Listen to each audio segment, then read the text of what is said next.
Assalamualaikum warahmatullahi wabarakatuh. Waalaikumsalam warahmatullahi wabarakatuh. Alhamdulillah wassalatu wassalamu ala sayyidina Rasulillah sayyidina wa maulana Muhammad ibn Abdullah wa ala alihi wa sahbihi wa mawala. La hawla wa la quwwata illa billah, amma ba'du. Bapak-bapak, ibu-ibu, saudara-saudara kaum muslimin rahimakumullah. Rumah tangga bahagia menurut agama kita. Sebagaimana yang sama kita maklum bahwa manusia hidup memerlukan idola, memerlukan figur-figur yang akan dijadikan contoh di dalam kehidupannya. Sifat ini dinamakan hubbut taklid atau kecenderungan untuk meniru, dan nampak lebih menonjol pada kehidupan anak-anak remaja atau para pemuda. Siapa yang menjadi idolanya, siapa yang menjadi sentral figur dalam kehidupannya, itulah yang akan dijadikannya sebagai contoh. Kalau idolanya adalah Mick Jagger misalnya, maka tentu yang akan dicontohnya adalah Mick Jagger. Mulai gaya rambutnya, gaya pakaiannya, sampai kepada gaya jalan dan hidupnya. Soal pantas atau tidak pantas urusan nomor 16. Yang penting nyontoh dulu. Inilah kecenderungan daripada manusia. Bagi kita umat Islam, contoh ideal, figur sentral yang sepatutnya jadi idola tidak lain adalah junjungan kita Nabi besar Muhammad sallallahu alaihi wasallam. Beliau menjadi contoh dan panutan oleh karena kepribadiannya yang kompleks. Sejak dari seorang pemimpin negara yang adil, sampai kepada seorang jenderal yang gagah berani di medan perang, sampai kepada seorang diplomat yang ulung, pedagang yang jujur, suami yang bertanggung jawab, ayah yang penuh kasih sayang dengan anak-anaknya, dan di dalam keseluruhannya beliau merupakan uswatun hasanah. Termasuk dalam membina rumah tangga bahagia, contoh kita tidak lain adalah rumah tangga beliau. Bagaimana sih rumah tangga Nabi kita itu? Beliau berkata dalam dua kalimat yang singkat tapi punya pengertian yang sangat luas dan dalam tentang rumah tangganya. Beliau mengatakan, baiti jannati, rumah tanggaku adalah sorga bagiku. Satu cerminan yang merupakan refleksi dari keadaan yang membawa kebahagiaan. Padahal sepanjang sejarah yang kita baca, rumah beliau kecil saja. Sarapan pagi pun cuma seteguk air zam-zam, sepotong roti, kadang-kadang sebutir kurma. Tidurnya di atas kain kasar yang separuh jadi selimut, separuh jadi alas tidur. Tetapi di tengah kondisi yang semacam itu, beliau sanggup berkata, baiti jannati, rumah tanggaku adalah surga bagiku. Kenapa kita yang hidup di zaman sekarang, di mana fasilitas sesungguhnya serba lebih menunjang untuk berkata semacam itu, malah kita berkata sebaliknya, baiti nari, rumahku adalah laksana neraka bagiku. Padahal kalau dilihat, rumahnya pun kadang-kadang bertingkat, kendaraan serba berkilat, uang banyak berlipat-lipat, istri pun tak kurang cantik memikat, kadang-kadang jumlahnya 4. Tapi tiap hari kiamat tidak ada ketenangan dan ketentraman di rumah tangga. Saudara hadirin kaum muslimin rahimakumullah, mengapa Rasul sampai mengatakan baiti jannati, rumahku adalah laksana surga bagiku? Inilah pokok pembicaraan kita pada pertemuan kali ini. Sebagaimana yang kita maklum bahwa nikah dalam pandangan Islam bukan hanya sekedar untuk memenuhi kebutuhan biologis manusiawi, Tidak hanya sekedar untuk memperkembangbiakkan keturunan, dan juga tidak pula untuk memperturutkan hawa nafsu. Lebih daripada sekedar itu, nikah dalam pandangan Islam merupakan ibadah. Oleh karena ibadah, maka seluruh tujuan ibadah, apakah dia bernama solat, apakah dia bernama puasa, zakat, sodako, haji dan lain sebagainya, seluruh daripada tujuan ibadah, target utamanya adalah mardhatillah atau keridhaan daripada Allah Subhanahu wa taala. Kalau nikah itu ibadah, maka sesungguhnya tujuan utama dari pelaksanaan suatu pernikahan tidak lain hanya untuk mencari keridhaan dari Allah Subhanahu wa taala.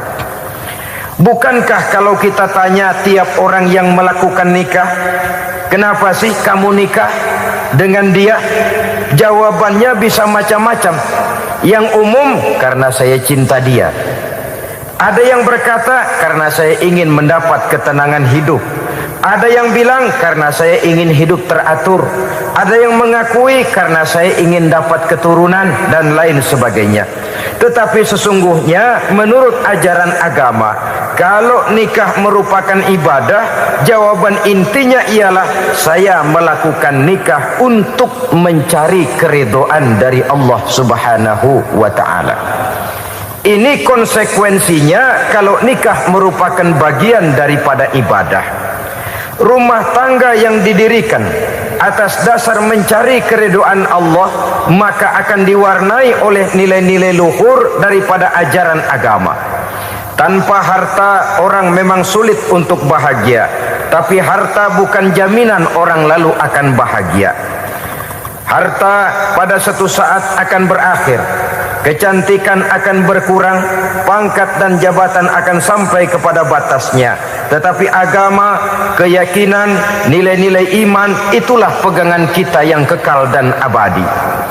Sebab itu dalam surah Ar-Rum ayat ke-21 Allah Subhanahu wa taala menjelaskan, "Wa min ayatihi an khalaqalakum min anfusikum azwajan litaskunu ilaiha wa ja'ala bainakum mawaddatan wa rahmah."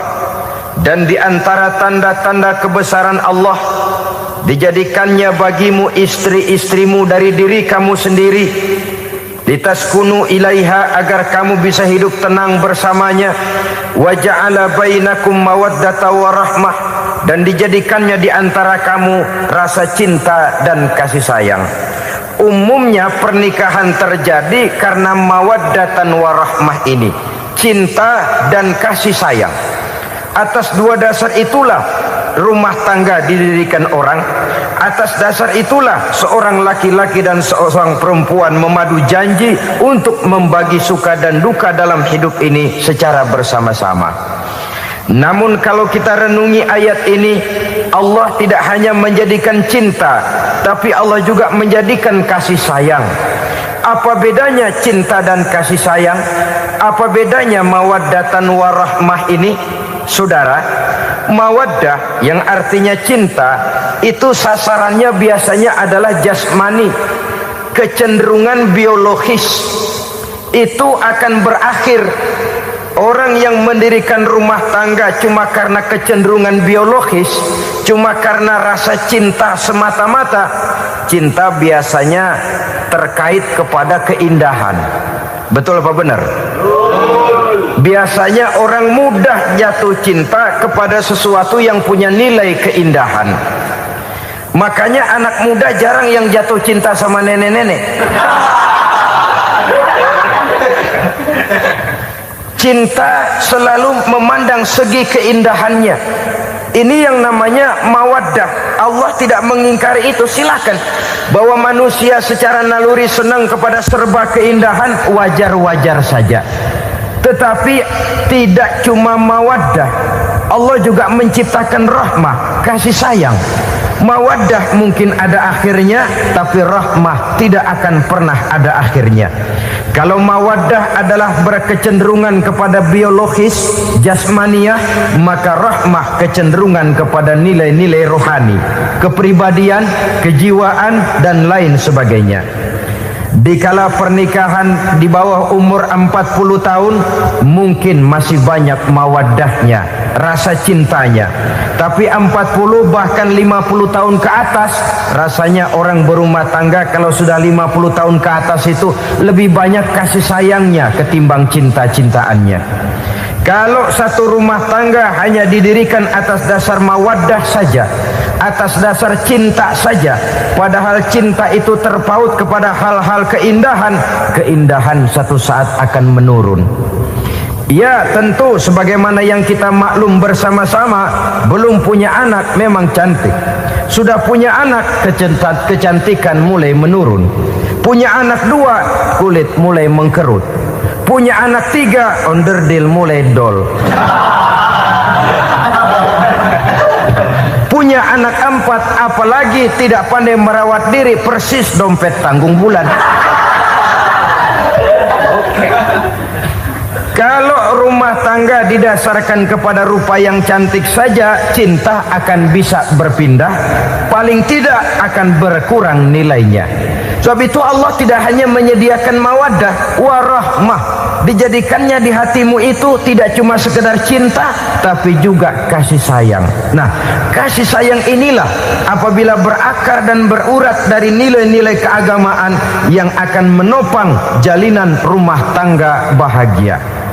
Mengukuhkan usaha untuk mencapai mardotillah atau keridhaan daripada Allah Subhanahu wa ta'ala. Dengan demikian berumah tangga bukan tujuan. Ini kalau kita lihat dari segi agama. Berumah tangga cuma alat untuk mencapai mardotillah, keridhaan daripada Allah. Seorang suami yang pergi pagi pulang sore peras keringat banting tulang mencari nafkah untuk menghidupi keluarganya, kalau niatnya untuk mardotillah maka pergi usahanya adalah ibadah. Sementara si suami pergi berusaha, istri di rumah mendoakan suaminya, itu juga merupakan bagian daripada ibadah. Marilah kita biasakan membina satu rumah tangga untuk mencapai keridhaan daripada Allah Subhanahu wa ta'ala.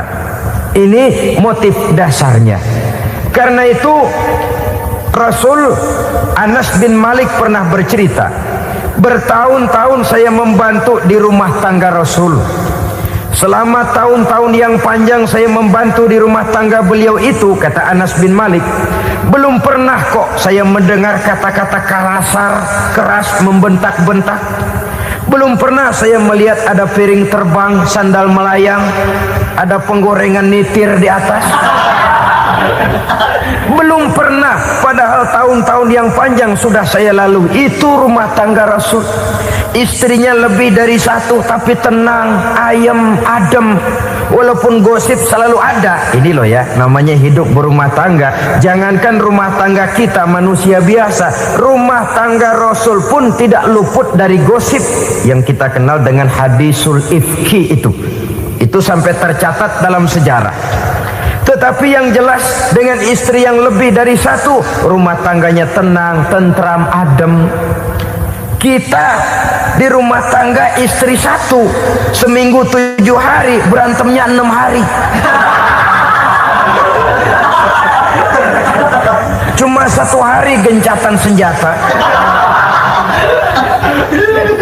Saudara hadirin yang saya muliakan, kalau tujuan rumah tangga adalah mardotillah, apa ciri dari suami istri yang menegakkan rumah tangga untuk mencapai ridho Allah itu? Pertama, sepasang suami istri yang membina rumah tangga semata-mata untuk mencapai keridhaan Allah, cirinya yang pertama, bersyukur apabila beroleh nikmat. Ini ciri yang pertama. Bersyukur kepada Allah, kepada sesama berterima kasih. Suami berterima kasih kepada istri, bertahun-tahun didampingi hidupnya, dicucinya pakaiannya, dimasaknya makanannya, tidak istri mengeluh walau hidup lebih banyak kurangnya daripada cukupnya. Suami pandai berterima kasih kepada istrinya, sementara istri pun bisa berterima kasih kepada suaminya. Bertahun-tahun suami peras keringat, banting tulang mencari nafkah, menjadi palang dada terdepan apabila ada masalah-masalah yang besar. Kedua-duanya lalu punya timbangan.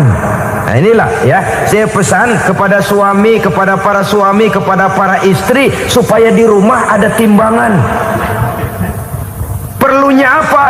Kalau pada satu saat istri kita salah, suami cepat-cepat ambil timbangan, lalu ditimbang mana yang lebih berat, salahnya atau dosanya, benarnya atau kesalahannya. Ini istri saya jasanya begini, lalu jasanya begini, salahnya ini. Mana yang lebih besar, jasanya atau salahnya? Dengan adanya timbangan, maka keputusan akan objektif. Tapi kalau timbangannya emosi, salah sedikit saja sudah main bentak, main usir, akhirnya keputusan akan mendatangkan kerugian. Sebaliknya, kalau suami yang salah, istri ambil timbangan, ditimbang mana lebih besar, jasanya atau salahnya. Jangan sampai nanti terjadi pepatah, panas setahun habis dihapus oleh hujan satu hari. Jasa istri yang puluhan tahun hapus oleh kesalahannya yang sedikit, atau jasa suami yang bertahun-tahun hapus oleh kesalahannya yang sebenarnya tidak seberapa. Akibat apa itu terjadi? Karena tidak adanya timbangan. Dari rasa bersyukur dan dari rasa berterima kasih ini, saudara-saudara, akan timbullah sifat saling menghargai. Suami menghargai istri, istri pun menghargai suami. Istiqomah, dikasih uang 5.000 senyum, dikasih uang 500 senyum. Itu namanya istri yang pandai bersyukur. Kalau tidak, 5.000 nyengir, 500 manyun. Tahu manyun? Kayak bemok nyari setoran, monyong saja. Ada sikap istiqomah di dalam membina kehidupan berumah tangga ini. Lalu mengerti posisi suami, ini termasuk tanda berterima kasih. Suami saya itu kerjanya apa, golongannya apa, gajinya sebulan berapa. Atas dasar itu, lalu istri menjadi istri yang tahu diri. Walaupun suami harus menyenangkan istri, istri pun hendaknya nimbang, tahu batas kemampuan suami. Kemauan mungkin tidak terbatas, tapi kemampuan sangat terbatas. Kalau suami pegawai kecil, ya mintalah yang kecil-kecil. Kalau suami pegawai rendah, mintalah yang sesuai dengan kemampuannya. Jangan suami gajinya cuma 50.000 sebulan, istri menuntut minta dibeliin gelang yang kayak pelek beca. Tentu sudah overacting namanya. Saudara hadirin yang saya muliakan, kunci awalnya bersyukur kepada Allah. Kalau sudah bisa berterima kasih kepada manusia, hati ini akan mudah bersyukur kepada Allah.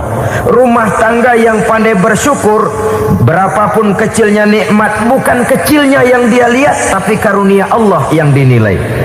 Sehingga dari rasa berterima kasih kepada manusia akan timbullah rasa syukur kehadirat Allah Subhanahu wa ta'ala. Itu yang sering diistilahkan orang, kalau dia punya mobil, dia berkata alhamdulillah kita punya mobil, tetangga kita cuman punya motor. Kalau dia punya motor, syukur kita punya motor, tetangga kita cuman punya sepeda, kemana-mana kekejek melulu. Kalau dia punya sepeda, alhamdulillah punya sepeda, tetangga kita sebelah nggak punya apa-apa, kemana jalan kaki saja. Kalau dia jalan kaki, alhamdulillah kita masih bisa jalan. Tetangga kita sebelah lumpuh bertahun-tahun nggak kemana-mana. Kalau dia lumpuh, alhamdulillah kita masih hidup. Tetangga kita kemarin mati nggak balik lagi.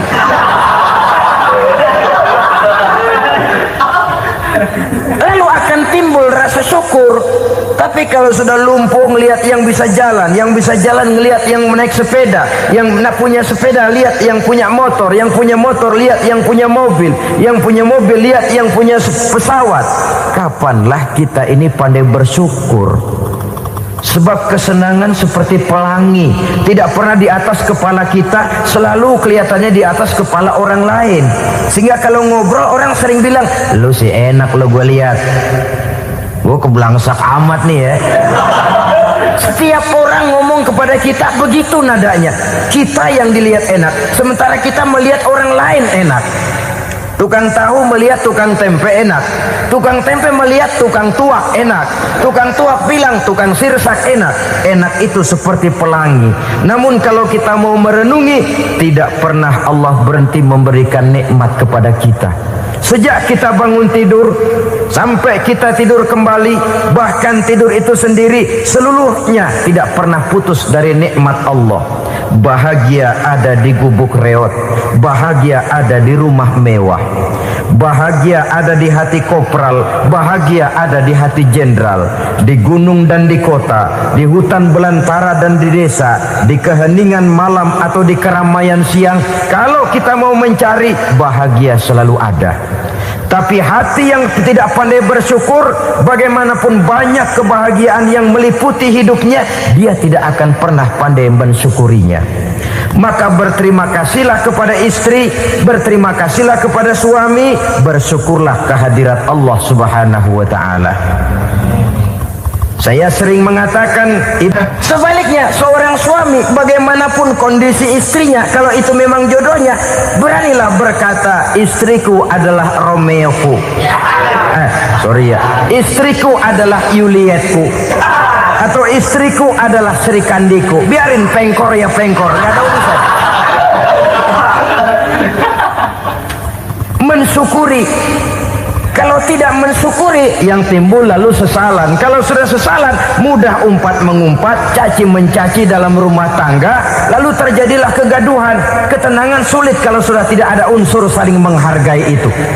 Lebih celaka lagi kalau sudah mengarah kepada penyesalan. Kata istrinya, bang gue nyesel kawin sama lu. Suami digituin bikin gede kepalanya. Kalau lu nyesel apalagi gua, makin nyesel. Iya, coba pikir bertahun-tahun kita berumah tangga, memangnya abang bisa beliin apa sama saya? Itu juga gerobok kalau nggak ngeridit bang. Kalau nggak ngeridit, memangnya kamu bayar kreditan pakai daun pisang? Saudara hadirin yang saya hormati, ini saya tekankan kepada ibu-ibu karena penyakit perempuan umumnya. Pernah Rasul itu pulang Isra Mi'raj cerita, saya pulang Isra Mi'raj diperlihatkan neraka. Neraka ya Rasul? Lalu bagaimana? Saya lihat kok isinya kebanyakan perempuan. Perempuan. Laki juga tidak sedikit. Cuma kebanyakan kok perempuan. Apa perempuan tidak sholat ya Rasul? Sholat. Tidak puasa? Puasa. Tidak ngaji? Rajinan dia sama suaminya. Tapi kenapa lebih banyak di sana? Rasul berkata, hunna yakfurnal ashir. Penyakit umum dari perempuan tidak pandai berterima kasih kepada suaminya. Ini rupanya penyakit umum dari tahun atu. Saudara hadirin yang saya muliakan, jadi rumah tangga yang didirikan atas dasar mencapai ridho Allah, maka kelihatan dari pasangan suami istri menjadi orang yang pandai bersyukur terhadap nikmat. Bukankah dalam surah Ibrahim ayat 7 Allah berjanji, la in syakartum la azidannakum wa la in kafartum inna azabi lasyadid. Kalau kamu pandai bersyukur, aku tambah nikmatku. Kalau kamu ingkar, tidak mau bersyukur, azabku itu hebat dan pedih. Rumah tangga yang suami istrinya tidak bersyukur disiksa oleh perasaannya sendiri. Tetangganya dapat nikmat, dia yang meriang. Tetangganya dapat kesenangan, dia yang sakit hati. Dia tidak melihat nikmat yang diberikan kepadanya, nikmat yang orang lain punya aja yang diincar. Nikmat orang lain aja dihitung-hitung. Tangga kita si baru habis beli yang sebelah belilir habis beli kukusan, cuma sekedar kukusan saja. Orang lain beli apa-apa jadi bahan diskusi di rumahnya. Orang lain saja yang diusut, timbul dendam kesumatnya, timbul hasutnya. Dia tidak bersyukur dengan nikmat yang ada dalam rumah tangganya. Isi rumah tangga semacam itu disiksa oleh perasaan hasutnya sendiri. Jauh dari kebahagiaan, kering hatinya, miskin jiwanya, merana batinnya. Kalau sudah ke sana, jauhlah rumah tangga dari pantulan sinar kebahagiaan.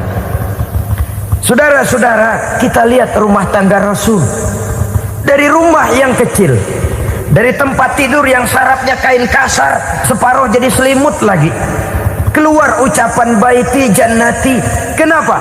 Beliau orang yang pandai bersyukur kepada Allah, bisa berterima kasih kepada istri-istrinya, dan istrinya pun pandai berterima kasih kepada Rasul dan bersyukur kehadirat Allah Subhanahu wa taala.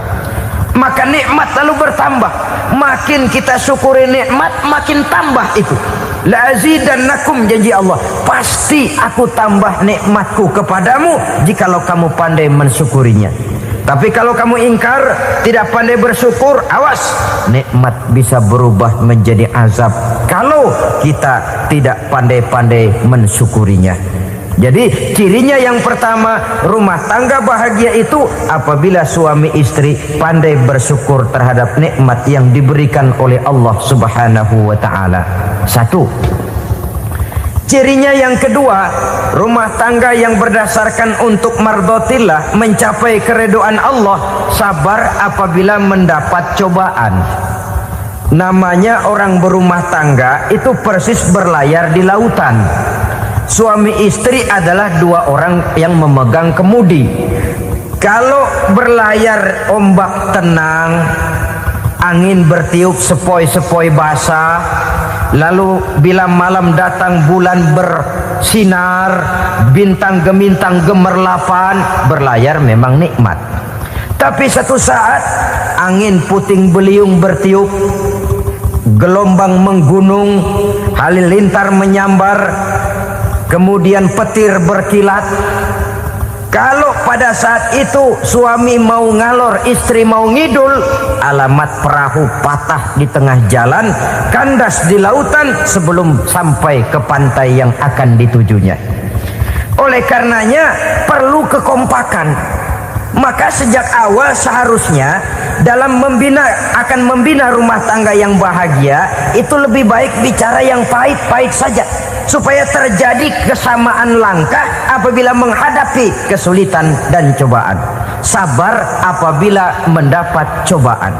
Rumah tangga seperti kapal di lautan tadi tidak akan sunyi dari hantaman gelombang, tidak akan sepi dari tiupan angin topan, dari kilatan petir, dari sambaran halilintar. Baik suami, baik istri harus sabar menghadapi kesulitan.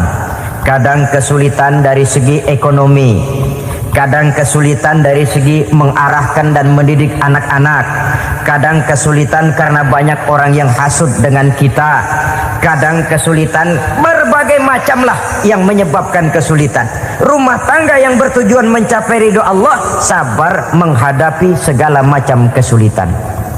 Saudara-saudara kaum muslimin rahimakumullah, kesulitan adalah bagian daripada perjalanan hidup. Siapa orangnya yang tidak pernah menemukan kesulitan dalam kehidupan? Rasanya hampir tidak ada. Dan memang kesulitan bukan untuk ditakuti. Kesulitan justru untuk diatasi, dicarikan jalan keluarnya. Begitulah suami istri yang bertujuan mencari ridho Allah. Manakala suami berada dalam kesulitan, istri mencarikan jalan keluar atau berusaha memberikan jalan keluar. Sebaliknya, manakala istri dalam kesulitan, suami bisa mencarikan jalan keluarnya. Sabar dalam menghadapi segala macam kesulitan.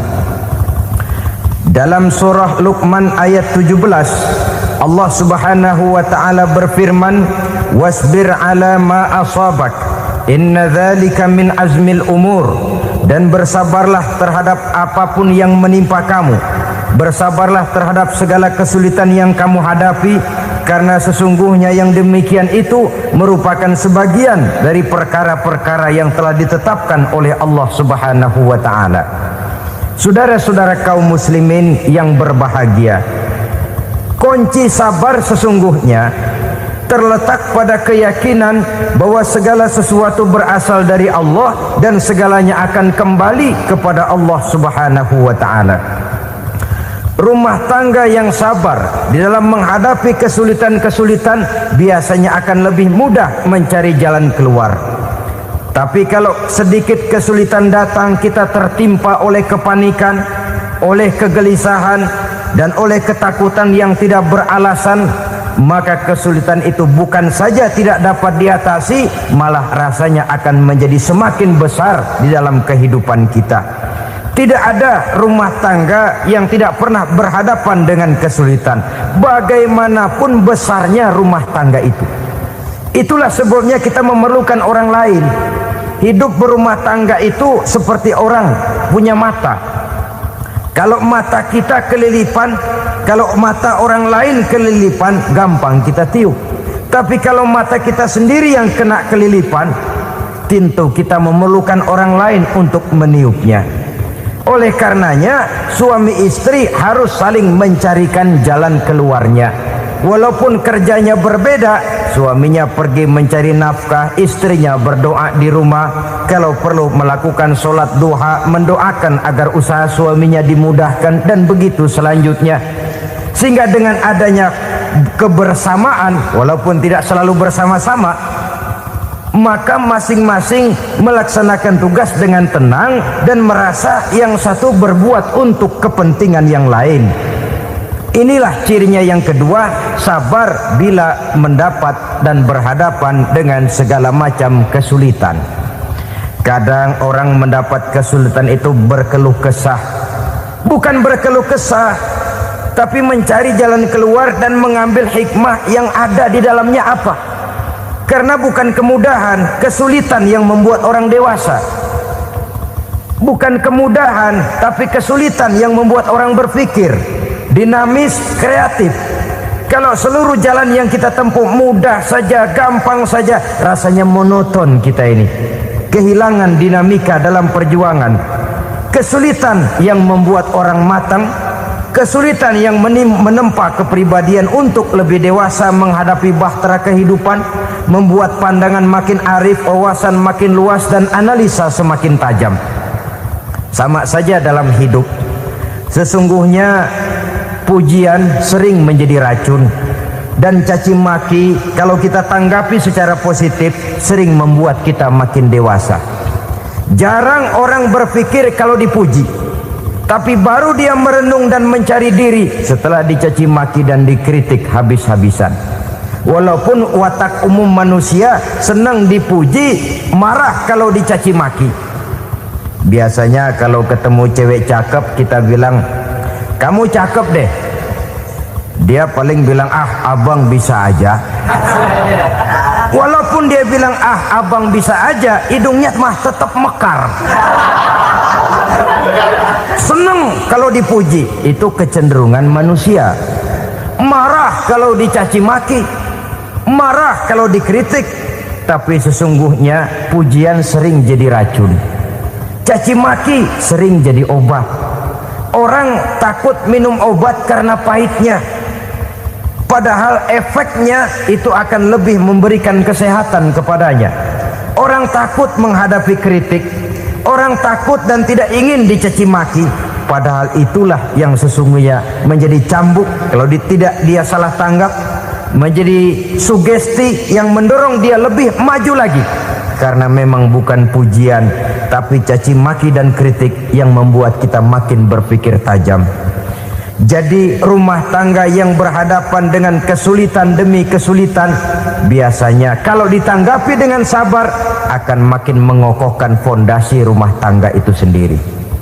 Tapi kalau kesulitan dihadapi dengan tidak sabar, lalu mencari jalan pintas, kesulitan ekonomi, kebetulan istrinya cakep, istrinya disuruh ngojek. Dah lo ngojek aja deh, gue nungguin. Gua nungguin setoran dah. Suami tapak di rumah. Saudara hadirin yang saya muliakan, buat sepintas memang mendatangkan materi itu mengatasi kesulitan ekonomi, tapi apakah bahagia? Walaupun rumah bisa jadi besar, perabotan bisa serba lebih lengkap dan ada, tapi apakah semuanya mendatangkan bahagia? Sementara suami kehilangan rasa cemburunya, dan dalam agama itu disebut dayus. Dayus, suami yang tidak punya rasa cemburu kepada istrinya. Dan orang dayus kayak begitu haram mendapat bau sorga. Bau sorga saja tidak dapat, apalagi masuk ke dalamnya. Ya tapi juga jangan lantas mentang-mentang harus cemburu sama istri, overacting. Suaminya nawar sayuran, lakinya pulang ngomel, lu pacaran ya sama tukang sayur. Itu juga over, saudara-saudara. Kesulitan ekonomi diatasi dengan sabar. Sabar dalam arti berusaha dengan tidak mengambil jalan pintas, berusaha tetap berada di jalan yang diridhoi oleh Allah. Ini yang jadi problema ini rumah tangga sekarang ini, kesulitan ekonomi, di mana lapangan kerja sulit, di mana persaingan hidup tajam, sedangkan kita hidup ingin seperti orang lain. Kita mudah gelap mata, mudah picik pandangan, mudah sulit pertimbangan, lalu mengambil jalan pintas. Kadang menjual akidah, menjual keimanan. Kebetulan penderingan kering, ada yang nawarin beras 3 liter sama supermi 2 bungkus. Hari Minggu diajak ke gereja mau. Itu iman kena beras 3 liter telap. Kesulitan ekonomi, saudara-saudara, sehingga Imam Ali pernah berkata, kadal fakru ayyakuna kufran. Kemiskinan memang mudah membawa orang kepada kekafiran, kepada perbuatan-perbuatan yang bisa mengundang kekafiran. Oleh karena itu dalam tamsil lain beliau berkata, kalau ada ular dan ada kemiskinan, kemiskinan yang saya getok lebih dulu, kemiskinan yang saya bunuh lebih dahulu, karena kemiskinan mudah membawa orang kepada kekufuran. Bagaimanapun sulitnya ekonomi yang dihadapi dalam rumah tangga, percayalah satu saat jalan keluarnya mesti ada, mesti ada. Jangan sampai mengambil jalan pintas yang membuat kita keluar dari jalan yang ditinjau dari segi kemasyarakatan pun mendatangkan aib, ditinjau dari kehormatan berkeluarga pun mendatangkan nista, ditinjau dari segi ekonomi pun barangkali tidak akan mendatangkan kelimpahan materi. Jalan pintas pada umumnya, saudara-saudara, hanya memberikan kenikmatan yang sekejap. Dan apalah itu artinya kalau harus mengorbankan kesenangan yang abadi dan kekal. Kadang-kadang mengorbankan anaknya sendiri, anaknya dikomersilkan. Pokoknya siapa yang nyamper lu berangkat aja dah. Asal pulang nenteng pisang sama jeruk sebongsang, orang tua udah anteng aja udah. Saudara hadirin yang saya muliakan, setiap kita selalu berhadapan dengan kesulitan.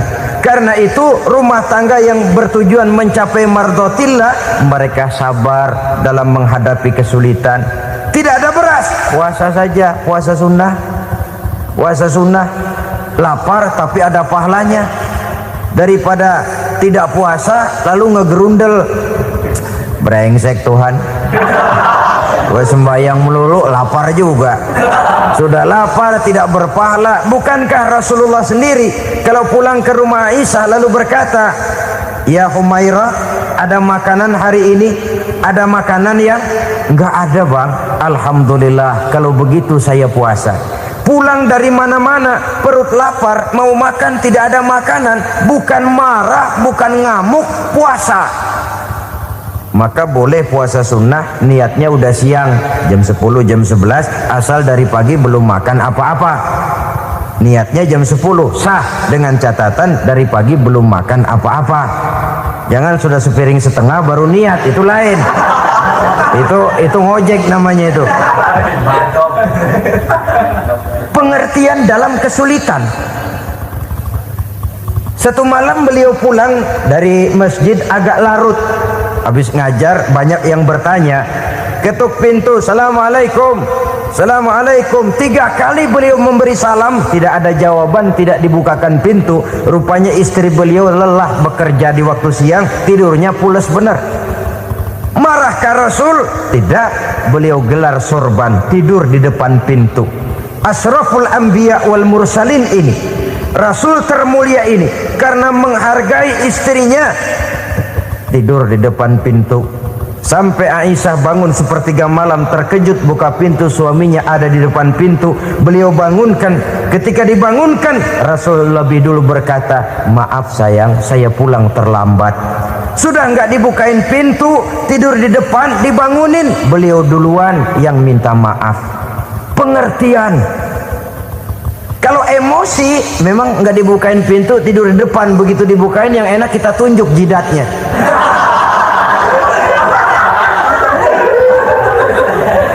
Saudara hadirin yang saya muliakan, kesulitan di dalam kehidupan merupakan bagian daripada kehidupan. Bukan untuk ditakuti, tapi untuk diatasi. Bukan untuk dihindarkan, tapi dicarikan jalan keluarnya. Hadapilah kesulitan dengan baik sangka kepada Allah, dengan lapang dada, dan dengan tetap bersabar menghadapinya. Kenapa? Karena tujuan kita mendirikan rumah tangga, mencapai ridho Allah. Kalau anak kita perjualbelikan, kalau istri kita komersilkan, kalau akidah kita jual untuk mempertahankan rumah tangga, bukankah makin jauh saja rumah tangga itu dari ridho Allah? Ini tujuan utamanya. Yang ketiga,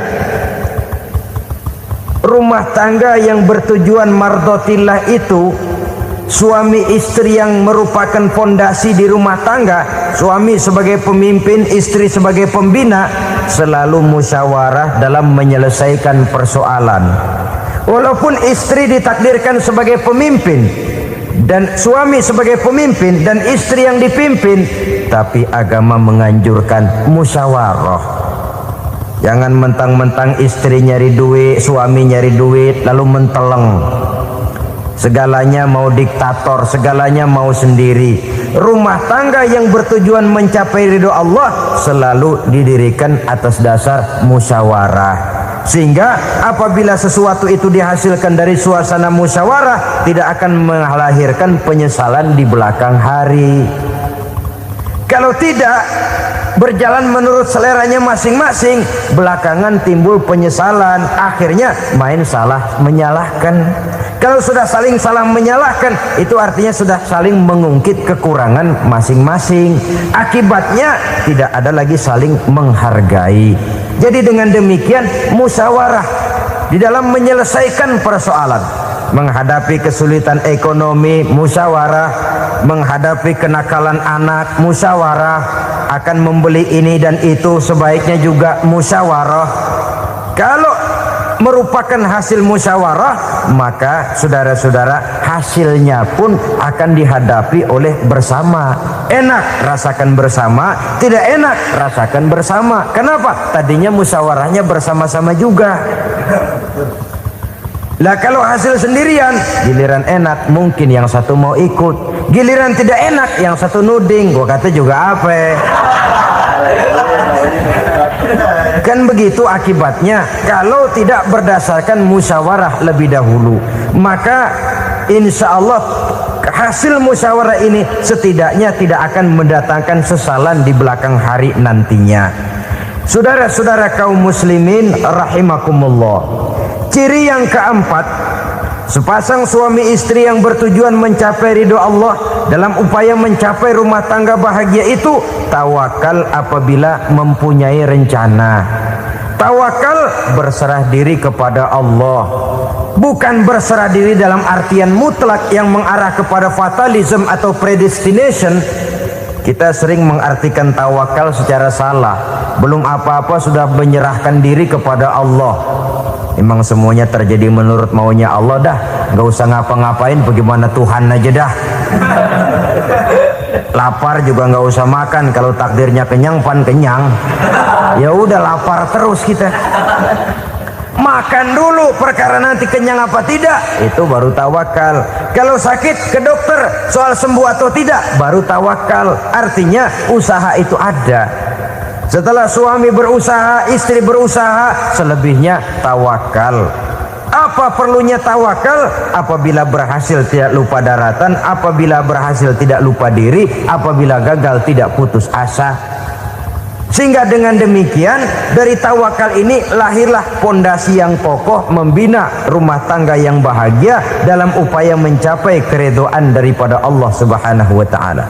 Apapun yang kita laksanakan di rumah tangga, tujuan intinya tetap untuk mencapai keridhaan Allah.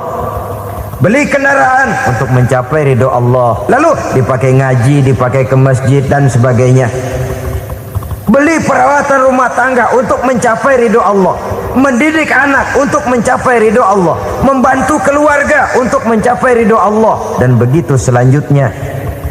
Tawakal apabila mempunyai rencana. Kemudian cirinya yang kelima, suami istri yang bertujuan mencapai ridho Allah selalu mempererat silaturahmi.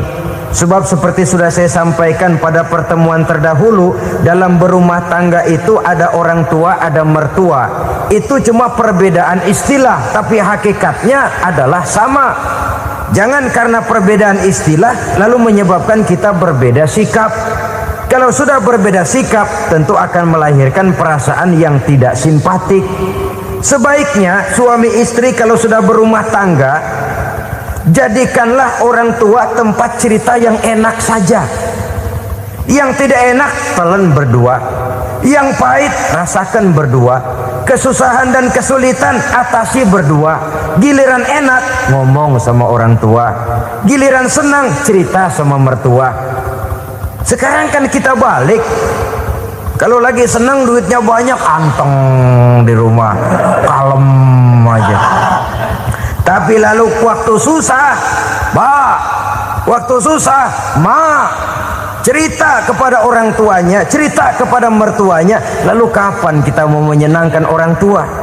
Sudahlah mereka susah mendidik kita di waktu kecil, membesarkan kita, melakukan segala macam pengorbanan.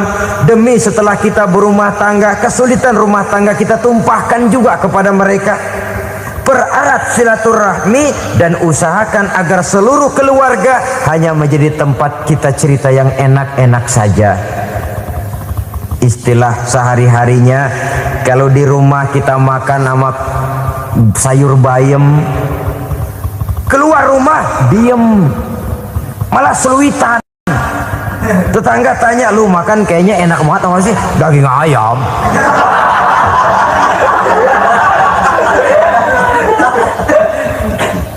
Lalu tetangga kan akan berbisik, ya makannya tuh orang enak bener ya, rumah tangganya tiap hari makan sama daging ayam. Biarlah paling kurang itu jadi doa, daripada kita makan sama kangkung lalu ribut ngomel di mana-mana. Gua kesel banget sama bini gua, di warung ceritanya lagi. Kenapa? Saban sari gua direbusin kangkung mulu, brengsek. Di warung cerita ada RT, ada RW. Gara-gara makan sama kangkung se-RT tahu. Akhirnya mungkin kalau kita berangkat orang hitung dari jauh, lihat kangkung liwat.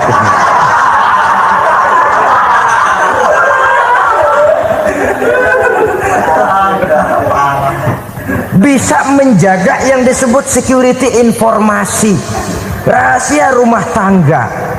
Bahkan pernah saya berikan contoh karena ingin menghargai. Suami beliin kain batik buat istrinya. Istri tahu begitu sepintas, nih kain jelek nih.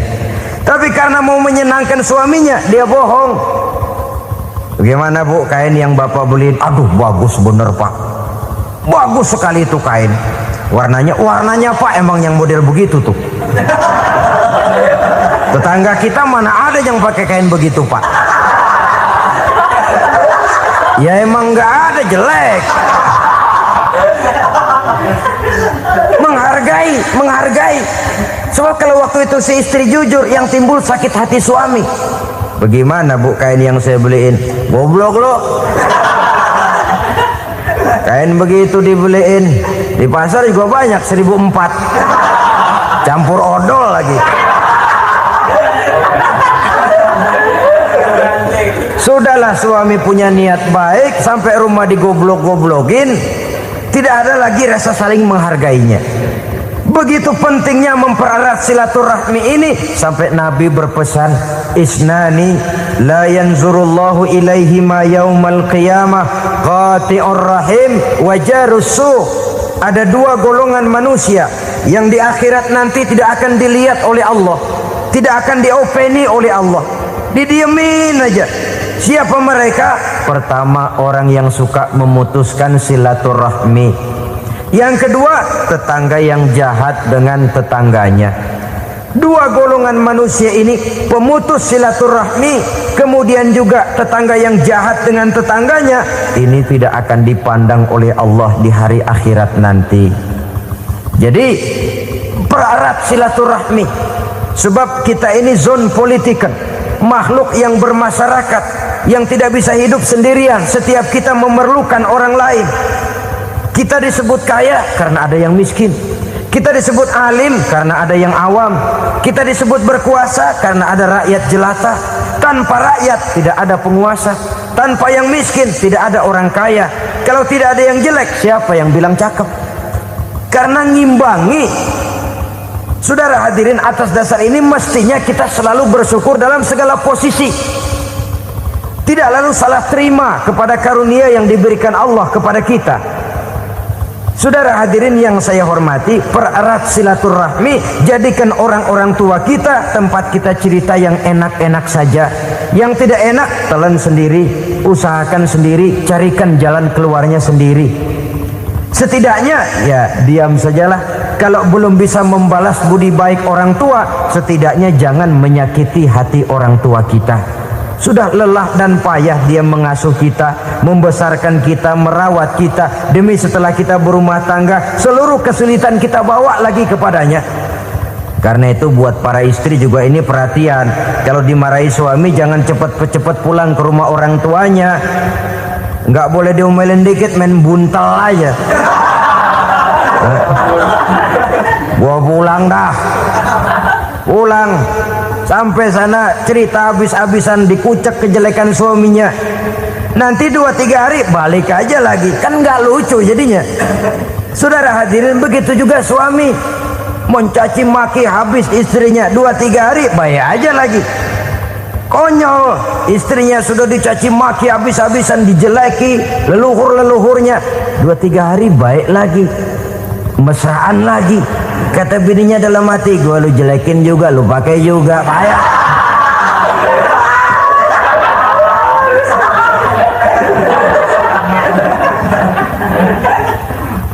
Saudara hadirin yang saya muliakan, itulah sebabnya pada awal tadi saya katakan perlunya kita mempunyai timbangan baik sebagai suami maupun sebagai istri.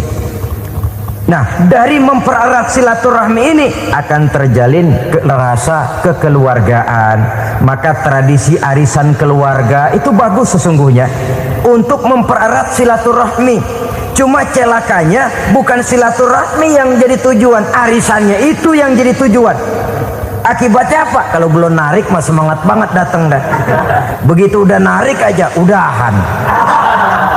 Itu celakanya. Akhirnya silaturahminya jadi nomor 2, arisan semata-mata yang menjadi tujuan. Sesungguhnya itu bagus untuk mempererat silaturahmi. Karena kalau kita dengan kita sesama saudara sudah tidak saling mau mengenal, bagaimana dengan anak-anak kita? Bagaimana dengan cucu-cucu kita? 2-3 generasi yang akan datang tentu akan lebih saling tidak mengenal lagi.